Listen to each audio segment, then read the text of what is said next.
High court نے وزیر اعظم عمران خان کے خلاف توہین عدالت کی نظر ثانی درخواست خارج کر دی۔ چیف جسٹس اطہر من اللہ نے ریمارکس دیے کہ توہین عدالت صرف اس فرد اور عدالت کے درمیان ہوتی ہے۔ جو کوئی کچھ کہہ رہا ہے اسے کہنے دیں، منتخب نمائندوں کو کیوں گھسیٹا جائے؟ عمران خان کو عوام نے منتخب کیا، ہمیں عوام کا احترام ہے، ہم کسی فرد واحد کو نہیں، اسے منتخب کرنے والی عوام کو دیکھتے ہیں۔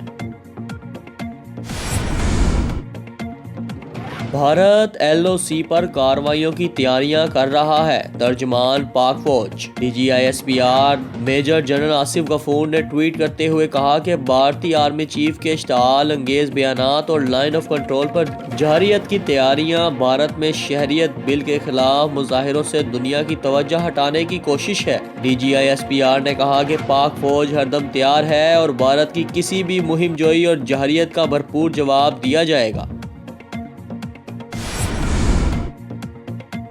لاہور موٹر وے پر اینٹی نارکوٹکس کی کارروائی، 2 پولیس اہلکار گرفتار، ملزمان سے کروڑوں روپے کی منشیات برآمد۔ اینٹی نارکوٹکس فورس کی کارروائی کے نتیجے میں ملزمان کے قبضے سے 11 کلو ہیروئن اور آئس برآمد ہوئی۔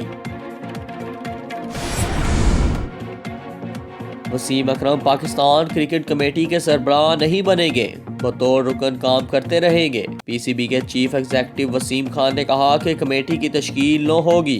میں نے سربراہی عبوری طور پر سنبھالی تھی، وسیم اکرم اور عروج ممتاز بطور رکن برقرار رہیں گی۔ تشکیل نو کے بعد کمیٹی کی پہلی میٹنگ بنگلہ دیش کے خلاف سیریز سے قبل ہوگی۔ سال میں 4 اجلاس ہوں گے، ان کا شیڈول جاری کر دیا جائے گا۔ آئی ایم ایف کے ایگزیکٹو بورڈ کا اجلاس آج ہوگا۔ پاکستان کے لیے 45 کروڑ ڈالر کی اگلی قسط کی منظوری دی جائے گی۔ پاکستان نے تمام کارکردگی اہداف پورے کیے ہیں۔ ایگزیکٹو بورڈ پہلے معاشی جائزے کی رپورٹ پر غور کرے گا۔ قرض پروگرام کے تحت مالی ضروریات کی یقین دہانیوں پر عمل کیا جائے گا۔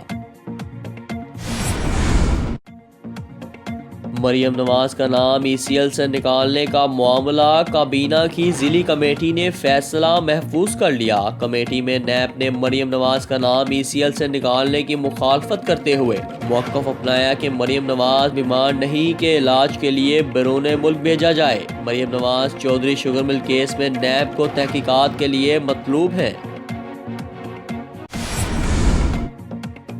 سیکرٹری ہاؤسنگ ندیم محبوب کا P H A headquarter Jilani park کا دورہ۔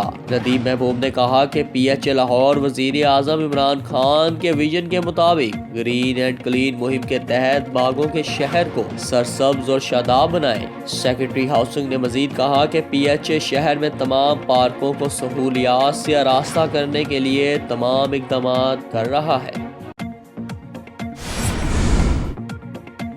اداکار ہمایوں سعید کی بھانجی بھی ڈرامہ سیریل میرے پاس تم ہو کی دل دادا نکلی۔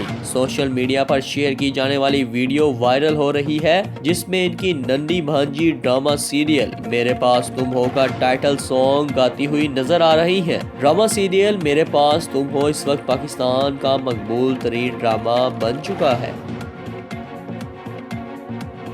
اگر آپ نے ابھی تک ہمارا چینل سبسکرائب نہیں کیا تو ابھی سبسکرائب کریں اور بیل آئیکن کو کلک کر کے ہماری لیٹسٹ ویڈیوز کے بارے میں اپڈیٹ جانیں۔